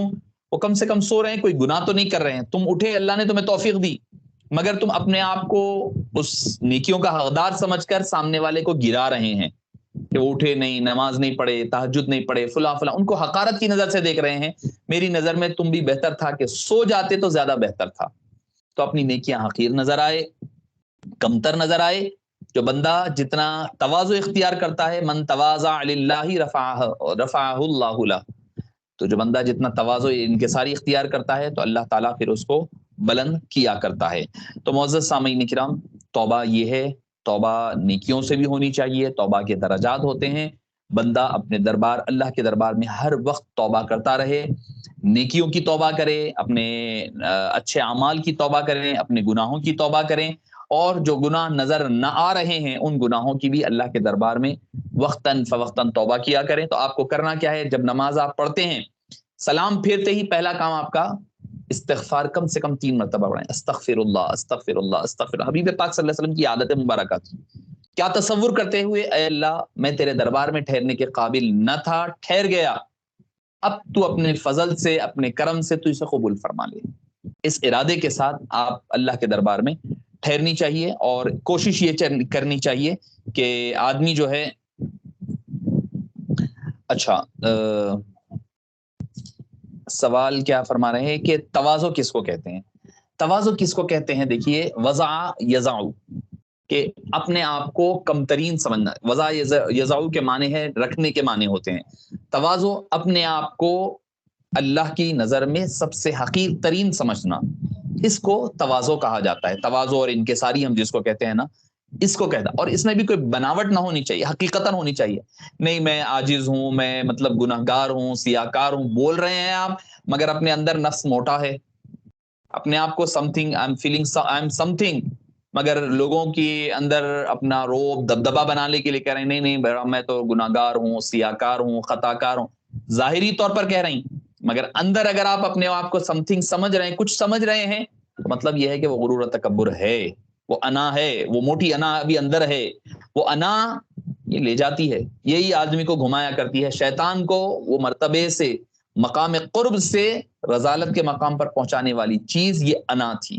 انا ایگو، ایگو کے اپوزٹ بنے گا آپ کو تواضع، انکساری، یعنی کمپلیٹلی سبمیشن، آپ کمپلیٹلی اللہ کے آگے سرنڈر ہو رہے ہیں۔ اس کا معنی ہوتا ہے عاجزی، انکساری، تواضع للہ ہی۔ جو کام کریں آپ اللہ کے لیے کریں، اور کرنے کے بعد اللہ سے قبولیت کی دعا مانگتے رہے، اللہ کے دربار میں اپنے آپ کو پیش کرتے رہے۔ اگر آپ حضرات کے کچھ سوالات ہیں تو آپ حضرات ضرور اس میں ان باکس میں آپ سوال کر سکتے ہیں، انشاءاللہ العزیز سوال کے جواب دیے جائیں گے۔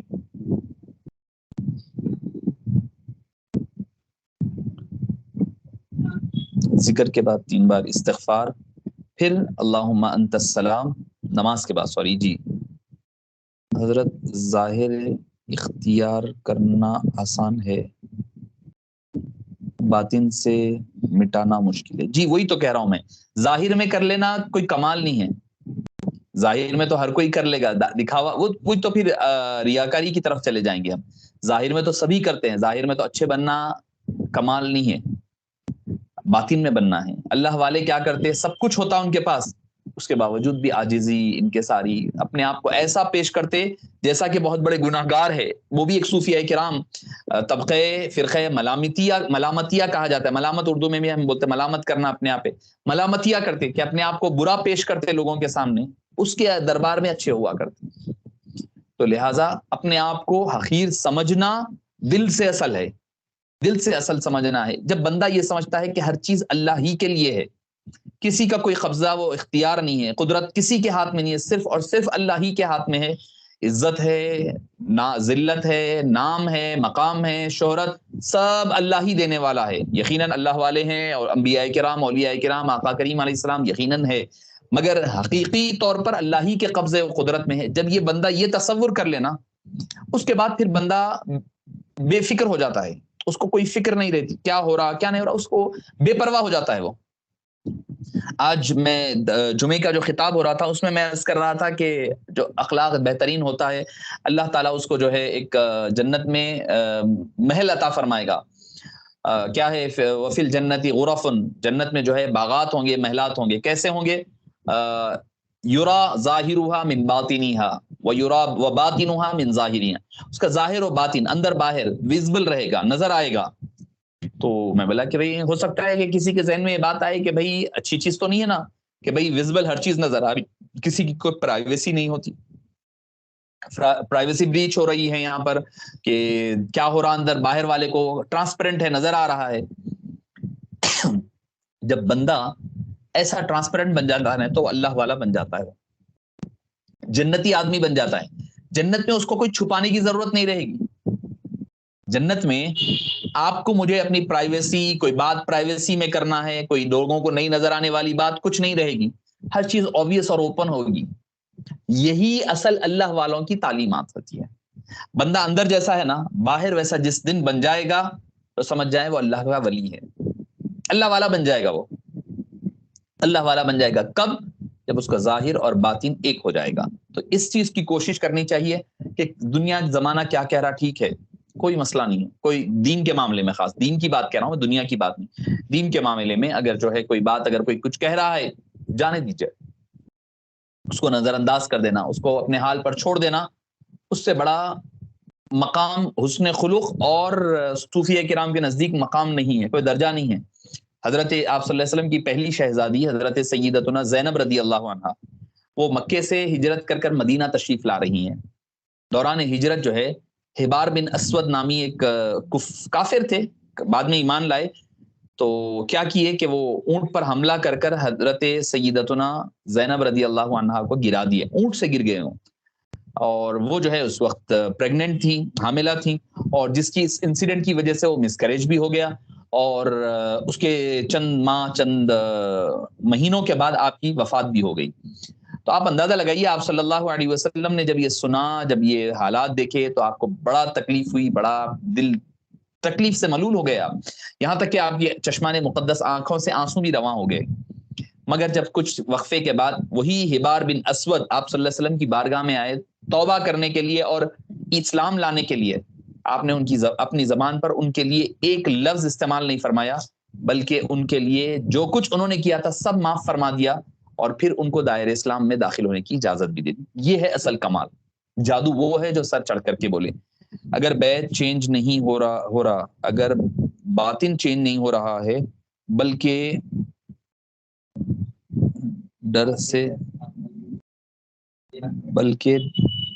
سے ظاہر اعمال بھی چھوڑ دیں. نہیں، دیکھیے کہ اگر آپ کا باطن چینج نہیں ہو رہا تو یہ اکثر ایک شیطانی وسوسہ ہوتا ہے، ارے بھائی دل نہیں لگ رہا ہے تو پھر نماز کئی کی، دل نہیں لگ رہا ہے تو عبادت کئی کی، ظاہر بھی چھوڑ دو. نہیں، اپنا کام آپ کرتے رہیں، اپنے کام پر لگے رہیں. یہ سوچ کر کے باطن ہمارا صاف نہیں ہو رہا ہے ہم ظاہر بھی چھوڑ دیں گے، نہیں، یہ شیطانی دھوکہ ہے، اس سے بچنا چاہیے. ارے نماز کیوں پڑھتے بھائی؟ کئی ہمارے پاس بھی بعض صوفیہ کرام میں جاہل صوفیہ ایسے بھی ہیں، ارے بھائی نماز کیوں پڑھتے؟ نماز جب دل ہی نہیں لگ رہا تو حضوری قلب نہیں ہے، دل آپ کا جو ہے presence of heart and mind نہیں ہے، چھوڑ دو نماز. ایسی نماز سے کیا فائدہ؟ نہیں، یہ شیطانی دھوکہ ہے، یہ صوفی نہیں ہو سکتا، یہ اللہ والوں کی تعلیمات نہیں ہو سکتی. کل بانی جامعہ علیہ رحمت و رضوان نے مقاصد الاسلام کے چوتھے حصے میں بہت ہی پیاری بات فرمائی، کچا صوفی پکا ملحد، کچا صوفی پکا ملحد. تو یہ ایک بعض صوفیہ کرام، بعض صوفی جو اپنے آپ کو سمجھتے وہ بھی کہتے ہیں یہ شیطانی دھوکہ ہوتا ہے. نہیں بھی دل نہیں لگ رہا تو ظاہر بھی چھوڑ دو، نہیں، یہ شیطانی دھوکہ ہے، اس سے بچنا چاہیے. آپ اگر چاہ رہے ہیں کہ آپ کو چاہتے ہیں کہ آپ اللہ کے دربار میں موجود رہیں اور حضوری چاہتے ہیں، ظاہر میں عبادت بندگی کرتے رہیں. ہو سکتا ہے جیسا میں نے بزرگ کی بات کہی کہ بھئی پہلے آپ نماز پڑھ رہے تھے، ملحد مطلب اچھا جو کفر اور ایمان کے درمیان میں ہوتا ہے اس کو ملحد کہا جاتا ہے. الحاد یعنی آدمی کفر کی طرف چلا جائے، اس کو الحاد کہا جاتا ہے. تو کچا صوفی پکا ملحد، یعنی اگر کوئی صوفی کچا ہے، اس کو تصوف اور شریعت اور طریقت کے درمیان کا فرق نہیں معلوم ہے، تو آدمی خود بھی گمراہ ہوگا، دوسروں کو بھی گمراہیت کی طرف لے جائے گا. تو مطلب یہ ہے کہ آپ اگر ظاہر اپنا باطن نہیں سنور رہا ہے، کوئی فکر کی بات نہیں ہے، ظاہر میں لگے رہیں. دل نہیں لگ رہا ہے نماز پڑھنا، تو بولے اور پڑھو نماز. کیوں؟ پہلے دل لگا تو نماز پڑھتے تھے، اب اللہ کے لیے نماز پڑھ رہے ہیں. دل بھی نہیں لگ رہا وہ کام میں، تو اور خشوع اور خضوع کے ساتھ اس میں کرنے کی ضرورت ہے. اس کے لیے دل نہیں لگ رہا ہے، باطن کی طرف لانا ہے، تو جو ہے آپ جو عبادت، جو نماز وغیرہ پڑھ رہے ہیں، اس میں کوشش یہ کریں کہ اس کے معنی کی طرف توجہ کریں اور کوشش کریں کہ اللہ کے حضوری قلب اپنے اندر پیدا کریں. اس کی میں طریقہ کار آپ کو بتاؤں گا کہ مراقبہ کی کثرت کیا کریں. کہ مراقبے سے کیا ہوتا ہے کہ دل میں خوف خدا پیدا ہوتا ہے. مراقبہ جو ہے آدمی کو ظلم کرنے، کسی کے اوپر زیادتی کرنے سے بچاتا ہے. مراقبے کی تعلیم خود آقا کریم علیہ الصلوۃ والسلام نے ہمیں عطا فرمائی ہے. مراقبہ کرنا بزرگان دین کا طریقہ کار بھی ہے. تو مراقبے کی وجہ سے ہوتا یہ ہے کسی عمل میں اخلاص پیدا، مراقبے کے بغیر جو ہے آدمی کے اندر اخلاص پیدا نہیں ہو سکتا. مراقبہ آدمی کو کئی چیزوں سے بچایا کرتا ہے، کئی برائیوں سے آدمی کو دور کیا کرتا ہے. تو معزز سامعین کرام، اگر کوئی سوال آ رہا ہے تو کریں. تو میں عرض کر رہا تھا کہ گزشتہ میں نے درس میں بھی یہ بات کہی تھی کہ جب آپ مراقبے کے لیے بیٹھیں تو اپنے آپ کو سب سے پہلا کام جو آپ کو کرنا ہے، سوال ہے کیا کوئی؟ جی اچھا.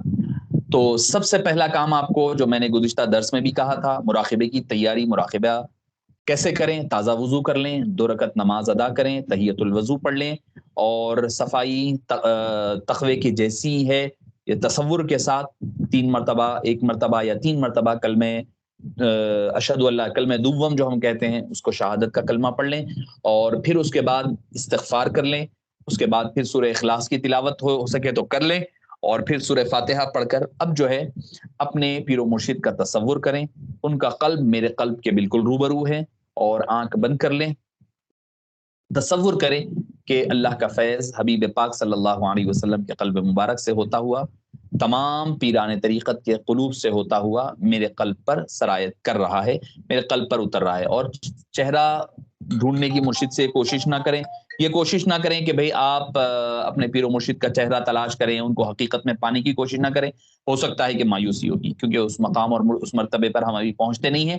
تو لہٰذا اب پریشان نہ ہو جائیں اور اپنے آرام سے آہستگی کے ساتھ قلب کی طرف متوجہ ہوتے ہوئے اپنی آپ کو دنیا سے بے خبر پائیں. یعنی میں کوئی فکر نہ رہے اپنے ساتھ، ساری چیزوں کو دور کر دیں، کوئی اطراف میں آنے والی. چونکہ اس لیے بھی میں کہتا ہوں کہ اکیلے میں کریں، آواز پکارا شور پکارا بھی نہ ہو. تو اس سے ہوتا یہ ہے کہ جب کان میں دوسری چیز جائے گی تو آپ کا ذہن اس طرف جائے گا. آپ سب سو جائیں. حضرت دادا پیر محمد صدیق علیہ رحمت رضوان نے فرمایا کہ عشاء کے بعد جب سب سو جائیں تب آپ مراقبہ کیا کریں. آپ عشاء کا بعد کا وقت ہر ایک کا اپنا اپنا سہولت ہو سکتی ہے. جب آپ کو تنہائی میسر آئے تو یہ بہت بہتر ہوتا ہے، کیونکہ تنہائی میں ہوتا یہ ہے کہ آپ کو کوئی آواز پکارا نہیں ہے، کوئی آواز آئی بچے کی چیخنے کی آواز، بچہ کچھ کہہ رہا ہے تو آپ کا ذہن بچے کی طرف جاتا ہے. تو آپ تنہائی ہو، سکون ہو، اس وقت کچھ دیر کے لیے اپنے آپ کو ہلکا فیل کر لیں. اور اگر آپ تھوڑا سا اور اپنے آپ کو مراقبے کے لیے تیار کرنا چاہ رہے ہیں تو اپنے اندر لمبی آہستہ سے لمبی سانس لے کر کے سکون سے سانس چھوڑتے ہوئے یہ تصور کریں کہ آپ جو ہے تمام تعلقات، تمام لوگوں کے ساتھ علیحدہ ہو رہے ہیں، تنہا ہو رہے ہیں.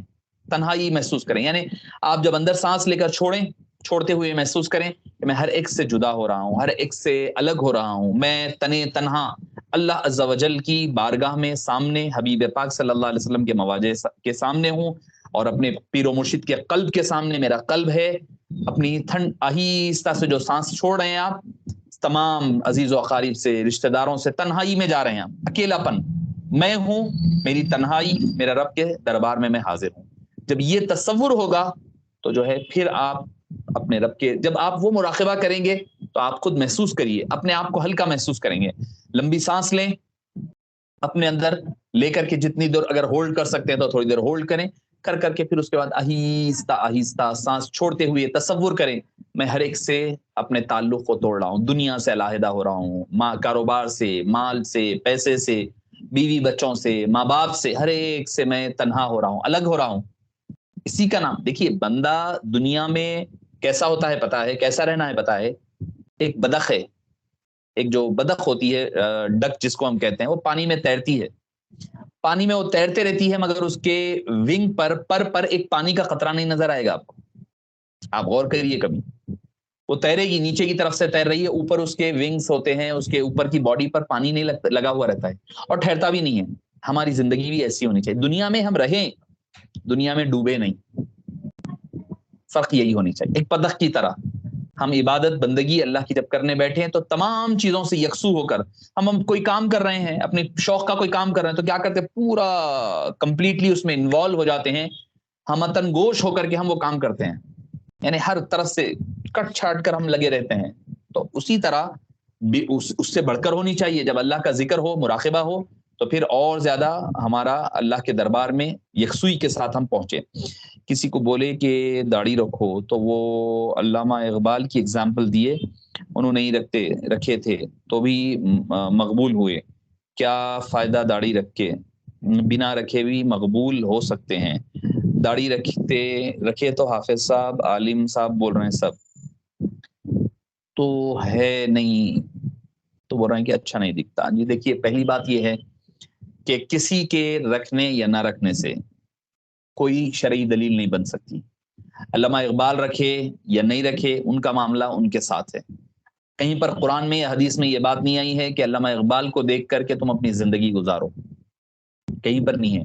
قرآن میں کوئی ہے تو مجھے بتا دے، یا کوئی ضعیف حدیث ہے تو بتا دے کہ علامہ اقبال جو ہے تمہارے لیے اسوہ نمونہ ہے۔ نہیں فرمایا۔ فرمایا کیا گیا؟ لقد کان لکم فی رسول اللہ اسوۃ حسنہ، تحقیق کے رسول اللہ کی زندگی تمہارے لیے بہترین نمونہ ہے۔ رول ماڈل، ایگزامپل اگر کوئی ہے تو رسول اللہ صلی اللہ علیہ وسلم کی زندگی ہے، نہ کہ کسی اور کی زندگی۔ اب وہ مقبول ہے نہیں ہے، وہ اللہ ہی بہتر جانتا ہے۔ دوسری اور ایک پوائنٹ میں کہہ رہا ہوں، کیا ہے، کیسا ہے، کس کا کیا مقام ہے، ہم نہیں سمجھ سکتے۔ کیا مقام تھا، مقبول ہے نہیں ہے، وہ اللہ ہی بہتر جانتا ہے، کیونکہ ہر کوئی ہے بھائی۔ علامہ اقبال بھی ہے، یقیناً بہت بڑے شاعر ہے، فلاسفر رہے ہیں، بہت اپنے مقام پر ہیں۔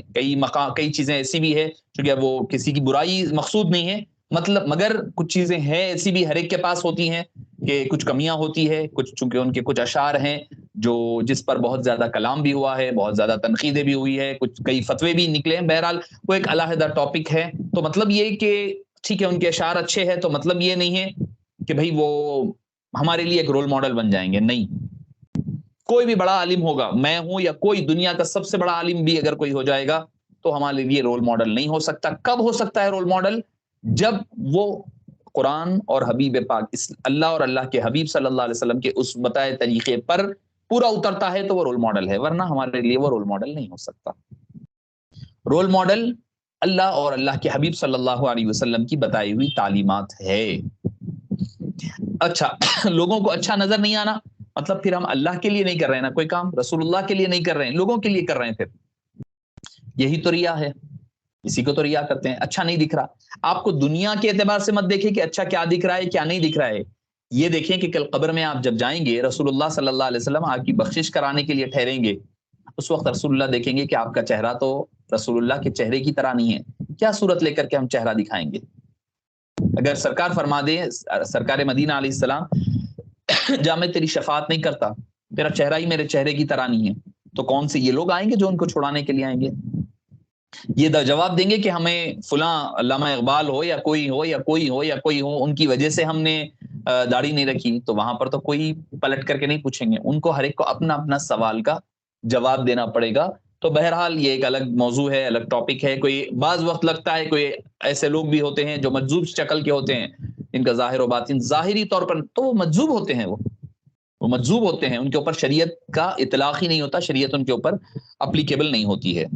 تو لہٰذا کسی کو اچھا دکھانے کے لیے لڑکیاں بھی ہے، لڑکیوں کے لیے بھی، چونکہ لڑکوں کے لیے داڑھی ہے، لڑکیوں کے لیے حجاب وغیرہ ہوتا ہے، نہیں دل میں حجاب ہوتا ہے۔ اکثر جو لڑکیوں کی طرف سے ہمیں جو جواب آتا ہے وہ کہتے ہیں نہیں ہمارا پردہ جو ہے ہم دل کا پردہ کرتے ہیں، ظاہر میں اگر پردہ کر بھی لیے دل کا پردہ نہیں ہے تو فائدہ کیا؟ یہ سب شیطانی دھوکہ ہے۔ تم سیدہ کائنات فاطمۃ الزہرا سے بڑھ کر کے تقوی والی نہیں بن سکتی ہے، تم سیدت بی بی عائشہ رضی اللہ عنہا سے بڑھ کر تقوی والی نہیں بن سکتی ہو، بی بی خدیجۃ الکبریٰ سے بڑھ کر کے تقوی اور پرہیزگار والے نہیں بن سکتی ہو۔ وہ جب پردہ کرتی تھی تو ہمارے لیے اور اولا اور اعلیٰ ہے کہ ہمیں بھی کرنا چاہیے۔ حالات حیض میں اچھا ذکر کرنا ٹھیک ہے، ذکر کیا جا سکتا ہے، صرف قرآن کریم کے پڑھنے سے ممانعت ہے۔ ایام میں اگر کوئی حالت حیض وغیرہ میں ذکر کر سکتے ہیں آپ، مراقبہ کر سکتے ہیں آپ، اللہ کا ورد کر سکتے ہیں، اس میں کوئی قباحت نہیں ہے، صرف قرآن کریم کے حوالے سے ہے، صرف قرآن کریم جو ہے آپ نہیں پڑھ سکتے ہیں۔ اچھا، اس میں بھی ایک اور فقہی مسئلہ ہے یہ، مگر بات چونکہ آپ پوچھیں تو عرض کر دوں، فقہی مسئلے کے طور پر کہ اگر ناپاکی کی حالت ہے، مرد ہو یا خاتون ہو، حالت حیض کی حالت میں ہو یا مرد ناپاکی کی حالت میں ہو، اگر وہ سوتے وقت کوئی ذکر وہ اذکار کے طور پر قرآن پڑھتے ہیں، جیسے یوزولی ہم اور آپ آیت الکرسی سوتے وقت پڑھتے ہیں، سورہ اخلاص، سورہ فلق، سورہ ناس، سورہ کافرون، یا بعض ہو سکتا ہے کہ سورہ سجدہ پڑھتے ہیں، سورہ ملک پڑھتے ہیں۔ حالانکہ ہونا تو یہ چاہیے کہ ہر رات بندہ جب سونے لگے سورہ ملک پڑھا کرے، اور سورہ ملک اس کو قبر میں آ کر کے اس کی حفاظت کرتا ہے، سورہ ملک۔ تو اگر کوئی پڑھتے ہیں، ڈیلی یوز ٹو ہے، پڑھنے کی عادی ہے، اور ان کا مقصد قرآن پڑھنا نہیں ہے، ذکر و اذکار کے طور پر پڑھنا ہے، اوراد و وظائف کے طور پر، تو بالکل وہ ناپاکی کی حالت میں بھی اوراد کے طور پر آیت الکرسی یا پھر معوذتین وغیرہ ہے وہ پڑھا جا سکتا ہے، اس میں شرعاً اجازت ہے۔ صرف قرآن پڑھنے کی غرض سے نہیں پڑھنا چاہیے، قرآن پڑھنے کی غرض سے پڑھیں گے تو وہ ناجائز ہوگا۔ اگر کوئی قرآن پڑھنے کی غرض سے نہیں پڑھ رہے ہیں، صرف اور صرف اس غرض سے پڑھ رہے ہیں کہ وہ اوراد و وظائف میں شامل ہے، تو پڑھنا ان کے لیے جائز ہے، بالکل پڑھا جا سکتا ہے۔ اور کوئی سوال ہو تو سورہ ملک وغیرہ بڑے سورے ٹھیک ہے، اگر آپ پڑھ سکتے ہیں تو، اگر یاد ہے آپ کو سورہ ملک وغیرہ تو آپ پڑھ سکتے ہیں تو پڑھیں، نہیں پڑھ سکتے ہیں تو کوئی مضائقہ نہیں ہے، چونکہ ایک حدیث پاک ہے کہ ایک مرتبہ، چونکہ وقت ہو چکا ہے مگر چونکہ آپ نے پوچھا ہے تو سورہ ملک کے حوالے سے کہہ دوں، ایک مرتبہ ہوا یہ کہ آقا کریم علیہ الصلوۃ والسلام، مصطفیٰ کریم علیہ السلام اپنے صحابہ کے ساتھ کہیں جنگ کے لیے تشریف لے جا رہے تھے کسی غزوے میں، ایک مقام پر ڈیرا لگائے، ٹینٹ لگانے لگے، تو نیچے سے زمین میں سے آوازیں آنے لگی، تو صحابہ ڈر کے مارے وہاں سے چلے گئے، ڈر کے مارے وہاں ٹینٹ نہیں لگائے اور دوسرے مقام پر جا کر ٹینٹ لگا لیے، ڈر گئے، گھبرا گئے، زمین کے اندر سے آوازیں آ رہی۔ تو صبح میں جب مصطفیٰ کریم علیہ السلام کے دربار میں پہنچے اور عرض کرنے لگے یا رسول اللہ ایسا ایسا معاملہ ہوا ہے، تو آپ صلی اللہ علیہ وسلم کو فرمایا کہ ہم ڈر گئے، ڈر کر چلے گئے، آپ مسکرائے اور فرمایا ڈرنے کی بات نہیں تھی، جہاں پر تم نے ٹینٹ اور ڈیرا لگایا تھا وہاں پر ایک صحابی رسول کی نیچے مزار تھی، ان کی قبر تھی، اور وہ ہر دن سونے سے پہلے سورہ ملک پڑھا کرتے تھے۔ تبارک الذی بیدہ الملک کوئی بڑا سورہ نہیں ہے یہ، تبارک الذی بیدہ الملک وہو علی کل شیء، تقریباً 2-2.5 صفحے، مشکل 2 صفحے ہوں گے میرے حساب سے، تو صفحات کے اعتبار سے، ورق کے اعتبار سے نہیں، صفحات کے، تو ہر دن وہ سورہ ملک پڑھ کر سویا کرتے تھے۔ تو جب وہ قبر میں چلے گئے وہاں پر بھی وہ سورہ ملک کی تلاوت کیا کرتے ہیں ہر دن اپنی قبر میں۔ تو آپ اندازہ لگائیے جب سورہ ملک کی تلاوت ہو رہی تو عذاب قبر کہاں رہا؟ قبر میں، عذاب قبر ہی ختم ہو گیا، کوئی عذاب قبر نہیں ہوتا ہے۔ تو بہرحال ہم لوگ جو ہے کوئی مر جاتے ہیں، ہمارے پاس انتقال ہوتا ہے تو 41 مرتبہ سورہ ملک پڑھ کر پانی دم اسی لیے کیا کر جاتا ہے، اس سے عذاب قبر دور ہوتا ہے۔ اگر پاسبلٹی ہے، اگر آسانی ہے، یاد کرتے ہیں تو یاد کر لیں، آسان ہے، کوئی بڑا مشکل کام نہیں ہے۔ ناظرت خائی کے ساتھ آپ لوگوں کے لیے نہیں کہہ رہا ہوں، ایک جنرل بات کہہ رہا ہوں کہ گانے ہوتے ہیں تو ہمیں یاد رہ جاتے ہیں، گانے ورڈنگ سب یاد ہو جاتے ہیں، کیونکہ ہمارا انٹرسٹ، یعنی ہمارا مطلب، میں جنرل سبھی کے لیے کہہ رہا ہوں، ہمارا انٹرسٹ اس میں ہوتا ہے تو وہ یاد رہ جاتے ہیں۔ ہمارا انٹرسٹ قرآن کریم میں، اس کے یاد کرنے میں نہیں ہو تو پھر ہمارے لیے تھوڑا فکر کا باعث ہے اور لمحہ فکر ہے، غور کرنے کی ہمیں ضرورت ہے کہ ہمیں دیکھنا پڑے گا۔ دیکھیے کہ ہم جو کفارہ مجلس جس کو ہم کہتے ہیں، کفارہ مجلس کی دعا ہے، آئیے وہ پڑھتے ہیں، اور آپ تمام حضرات سے میں وہی پھر میرا جو ہے کہ میں میرے لیے بھی، آپ حضرات کے لیے بھی کہہ رہا ہوں کہ نماز کی پابندی ہو، اور زبان اور آنکھ کی حفاظت کی جائے، زبان کی کسی کا دل دکھانے سے، آنکھ سے اپنے رب کو ناراض کرنے سے۔ زبان اور آنکھ ایسی چیزیں ہیں جو آپ دیکھیں گے بری چیز تو قلب بھی آپ کا میلا ہوگا، قلب بھی میلا ہو جائے گا، دل میلا ہوگا، تو پھر ذکر اور عبادات کا پھر اس کی لذت نہیں رہے گی اور اس میں مزہ باقی نہیں رہے گا۔ تو لہٰذا اپنے آنکھ کی اور اپنے قلب کی دو کی حفاظت، زبان اور آنکھ کی حفاظت کریں۔ یہ دو ہتھیار ہے جو آپ کو برائی کی طرف لے جایا کرتے ہیں، کیونکہ انسان کا دل جب برا کب ہوتا ہے؟ جب کوئی چیز دیکھے یا سنے یا بولے تو وہاں سے آدمی کے اعضاء جو ہے برائی کی طرف لے جاتے ہیں۔ تو اپنے آپ کو برائی سے، جو چھوٹی برائی ہو، یہ نہ سمجھے کہ برائی چھوٹی ہے، اور کوئی نیکی کو چھوٹی نہ سمجھے نیک کام کرنے میں۔ اور اگر ہم سے ہو سکتا ہے تو صلاۃ المغرب کے بعد اوابین کا اہتمام کیا کریں۔ آئیے کفارۃ المجلس جو ہے پڑھتے ہیں۔ سبحانک اللہم وبحمدک اشہد ان لا الہ الا انت استغفرک واتوب الیک الا غفر له ما كان في مجلسه ذلك وصلی اللہ تعالی وسلم علی خیر خلقہ ونور عرشہ سیدنا ونبینا ومولانا محمد وعلی آلہ وصحبہ اجمعین۔ تمام حضرات کا جزاک اللہ خیر، آپ نے شیئر بھی کر دیا تاکہ کسی کو اگر یاد نہیں ہے تو وہ حضرات جو ہے یاد بھی کر سکتے ہیں انشاءاللہ العزیز۔ پھر آپ سے آئندہ جمعہ ملاقات ہوتی ہے انشاءاللہ العزیز۔ آپ حضرات بھی دعاؤں میں یاد رکھیے، اللہ تعالیٰ سب کو اپنی حفظ و امان میں رکھے اور اپنی معرفت سے سرفراز فرمائے۔ السلام علیکم ورحمۃ اللہ وبرکاتہ۔